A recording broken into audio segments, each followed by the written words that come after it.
Hello friends, বকুলের lifestyle চ্যানেলে সকলকে স্বাগত জানাই। আশা করি আপনারা সকলে ভালো আছেন। আজকে তৈরি করব পালং শাকের একটা রেসিপি। তো আপনাদের সঙ্গে ভাবলাম শেয়ার করে দিই। তো কড়াইয়ে আমি সর্ষের তেল দিয়েছি, বড়ি ফোড়ন দিয়েছি আর 5 ফোড়ন, একটা শুকনো লঙ্কা দিয়েছি। এবার ভালো মতো করে সব কিছু ভাজা হয়ে এলে কেটে ধুয়ে রাখা পালং শাকটাকে দেব। এভাবে একবার পালং শাক রান্না করে দেখবেন। যদি একঘেয়েমি খেয়ে যদি বোরিং লাগে বা বাচ্চা কাচ্চারা খেতে না চায়, তাহলে কিন্তু এই রেসিপিটা দারুণ লাগে খেতে। আমি মাঝে সাঝে এরকমভাবে বানাই, তাই আপনাদেরকে শেয়ার করে দিলাম। একটা বেগুন দিয়েছিলাম, এক আটির মতো শাক আর একটা আলু, আর একটুখানি আছে শাক, সেটাকেও দিয়ে দেবো। তারপর দিয়ে দিলাম পরিমাণ মতো হলুদ, লবণ আর 1 চামচের মতো ধনে গুঁড়ো। এখানে জিরে গুঁড়োর ইউজটা আমি করব না।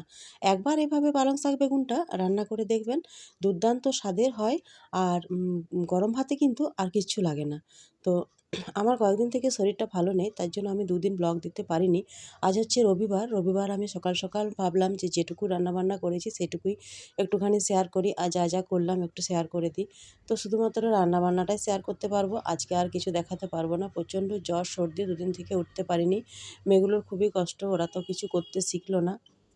টুকটাক করছে যেগুলো ওদের কাজ, কিন্তু রান্নাবান্নার কাজে ওরা মোটামুটি সেরকম জানে না। তো যাই হোক, ঢাকা চাপা দিয়ে রান্নাটা করব। একটুখানি জল ছেড়ে আসলে আবারও ঢাকা দিয়ে দেবো। এখানে আমি ঝাল ঝাল করে করব, তার জন্য 3টে কাঁচা লঙ্কা 2 ভাগ করে দিয়ে দিলাম। আর আপনারা লঙ্কাটা নিজেদের পছন্দ অনুসারে দেবেন।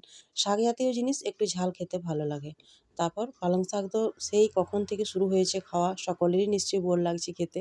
তো এভাবে একবার রান্না করে দেখবেন, দারুণ লাগে খেতে। রুটি দিয়েও ভালো লাগে বা ভাত দিয়েও ভালো লাগে। তো আমি শাকের জলেই কিন্তু রান্না করব, ওপর থেকে কিন্তু এক্সট্রা জল দেওয়ার দরকার নেই। আবারও ঢাকা দিয়ে দেবো, বারবার ঢাকা দিয়ে দিয়ে গ্যাসের ফ্লেমটাকে মিডিয়ামে করে রান্নাটা করে নেব। বেশ ভালো মতো করে ধুয়ে কেটে আগে রেখে দিয়েছিলাম। যেহেতু এমনিতেই শাক থেকে জল ঝরে, তারপর যদি ধুয়ে না রাখা হয় তা একটুখানি টাইম ধরে, তো জলটা অনেক বেশি বার হয়। তো বেশ মাখা মাখা হয়ে এসছে, সব কিছু সেদ্ধ হয়ে গেছে। এখন আমি একটা পাত্রে ঢেলে নেব, শাক আমার রান্না হয়ে গেল। তারপর করব ফুলকপি। ফুলকপিটাও একটু ঝোল ঝোল করে করব। ভাবছি যে শরীরটা ভালো নেই, মাছ আনতে বন্ধ করলাম, রান্না করতে পারবো না, শরীর একদমই খারাপ।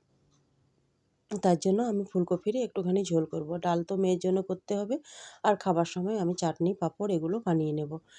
তো একটা পাত্রে ঢেলে নিয়েছি। পালং শাকের লুকটা দেখুন, দারুণ হয়েছিল কিন্তু খেতে। আমি পরে যেহেতু ভয়েস দিচ্ছি সকাল থেকে, তার জন্য। আর ফুলকপির সবজিটা আবার করব, তার আগে বলে দিই, ভাতটা যদি এভাবে করেন গ্যাস কিন্তু অনেকটাই বেঁচে যাবে। এখানে আমি চালটাকে ধুয়ে দিয়ে দিয়েছি গরম জল করে, তারপর ফুটে ওঠা পর্যন্ত অপেক্ষা করব। ঠিক যখন ফুটে উঠবে তখন কিন্তু গ্যাসের ফ্লেমটাকে বন্ধ করে দেবো। প্রায় পৌনে 1 ঘন্টার মতো ভিজিয়ে রেখে দেবো গরম জলের মধ্যে। 1 ঘন্টার মতো ভিজিয়ে দিয়েছিলাম, পৌনে 1 ঘন্টার মতো। দেখতে পাচ্ছেন নিজে নিজেই কিন্তু হাঁড়ি ভর্তি হয়ে এসছে ভাতে। 1 ফুট ফুটিয়ে নেব, তারপর নামিয়ে দেবো। একদম নরম ভাত, ঝরঝরে ভাত হবে। আর গ্যাসেরও কিন্তু অনেকটা সঞ্চয় হবে। তো এভাবে ভাত রান্না করে দেখতে পারেন। যারা জানেন না তাদের জন্য বলছি, অনেকেই এই প্রসেসটা জানেন। আর প্রেসার কুকারে দিলে অনেক ঝামেলা হয়। তারপর ফুলকপিটা রান্না করব, একটু ঝোল ঝোল করে করব। আগে ফুলকপিটাকে একটু নাড়াচাড়া করে নিচ্ছি কম তেলের মধ্যে। সামান্য হলুদ গুঁড়ো ছিটিয়ে দিয়েছি আর একটুখানি নুন। তো ভালো করে নাড়াচাড়া করে তারপর মশলা দিয়ে কষিয়ে রান্নাটাকে করব। বেশ চিকেন মশলা টশলা দিয়ে বানাবো, যাতে করে একটুখানি খেতে বেশ ঝাল ঝাল ভালো হয়। এখানে টমেটো, আদা, কাঁচা লঙ্কা, জিরে, ধনে সব কিছু বেটে নিয়েছি। আদা, রসুন, পেঁয়াজ, বেশ খানিকটা মশলা বেড়েছে, যেহেতু একটু গা মাখা মাখা করবো তার জন্য। ফোড়নে দিয়েছি তেজপাতা, জিরে, গোটা গরম মশলা। গোটা জিরেটা ফোড়ন দিয়েছি, আর দুটো মানে মাঝারি সাইজের পেঁয়াজ কেটে রেখেছিলাম, এবার ফোড়নে দিয়ে দিলাম। ফোড়নটা একটু ভাজা হয়ে এসেছিলো, তারপর তেজপাতার যদি ফ্লেভার আপনাদের খেতে ভালো না লাগে তো তেজপাতাটা বাদ দিয়ে দেবেন।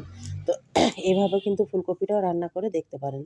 তো ভাতের প্রসেসটা আশা করি আপনাদের ভালো লাগলো। ভাতটা মোটামুটি পৌনে 1 ঘন্টার মতো ভিজিয়ে দেবেন, যদি শক্ত চাল হয়। আর যদি নরম চাল হয় সেক্ষেত্রে চালটা একটু কম ভেজাতে হবে, মানে আধ ঘন্টার মতো।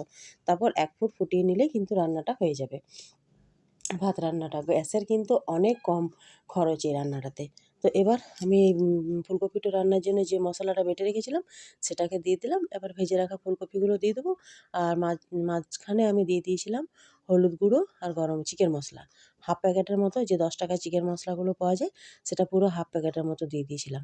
এতে করে বেশ চিকেন চিকেন লাগবে কিন্তু আমাদের ফুলকপিটা। তো যাই হোক, একটুখানি ঝাল ঝাল করে বানাবো। আর আজকে রান্নাবান্না আপাতত এটুকু থাকবে, যেহেতু শরীরটা ভীষণ জ্বর জ্বর লাগছে। কাল থেকে ওষুধ খাচ্ছি কিন্তু জ্বর আর ছাড়ছে না। জ্বর কিন্তু আসছে আবার ছাড়ছে, অ্যান্টিবায়োটিকও প্রায় শেষ হয়ে এলো। আবারও আজকে ভাবছি যাবো, তো আজকে সানডে, সব ডাক্তার থাকে না। দেখা যাক রাত অবধি কী হয়। তো এবার কেটে রাখা মানে সরি ভেজে রাখা ফুলকপিগুলোকে দিয়ে দিলাম। আর ফুলকপি ভাজার সময় আমি 2টো কাঁচা লঙ্কা দুভাগ করে দিয়ে দিয়েছিলাম ঝালের জন্য, আর বেটেছিলাম 2টো শুকনো লঙ্কা। তো এবার দিয়ে দিলাম ফুলকপিগুলোকে। জল দিয়ে ফুটিয়ে নামিয়ে নিলেই হয়ে যাবে আমার ফুলকপির ঝোল। তো আমি আর নামানোটা শেয়ার করছি না, ভিডিওটা অনেক লং হয়ে যাবে। তারপর আমার যেহেতু প্রত্যেক দিনে একটুখানি ছাদে যাওয়া অভ্যাস আছে, তো বিকেলবেলায় যাই, সকাল দিকে যাই না। সকাল দিকে কাপড় নিয়ে চলে আসি, যদি ঠান্ডা ঠান্ডা থাকলো তাহলে একটুখানি ছাদে বসলাম। আর দুপুরবেলা একটুখানি শুতে যাই। আর তারপর বিকেল দিকে একটুখানি হাঁটাহাঁটি করি, তারপর এসে রুটি করি। দুপুরটা সাধারণত শীতের দুপুরটা অতটা ঘুম হয় না। একটু বসে দাঁড়িয়ে কাটলেই কিন্তু টাইমটা পার হয়ে যায়। ফুলকপিটা দেখুন ভালো করে আমার কষানো চলছে। এতটা সর্দি করেছে কি, ভলিউমটা কি মনে হচ্ছে অন্য, আমার ভলিউম নয়ই এটা। তো ভালো করে কষিয়ে নেবার পর জল দিয়ে ঢাকা দিয়ে রান্নাটা করে নেব। তো জল দিয়ে দিচ্ছি পরিমাণ মতো, যেহেতু ঝোল করব আর একটুখানি ফুটবে, সেদ্ধও হবে। আলুটাও কাঁচা, ফুলকপিটা একটুখানি সেদ্ধ হবে, তার জন্য জলটা একটু বেশি করে দিলাম।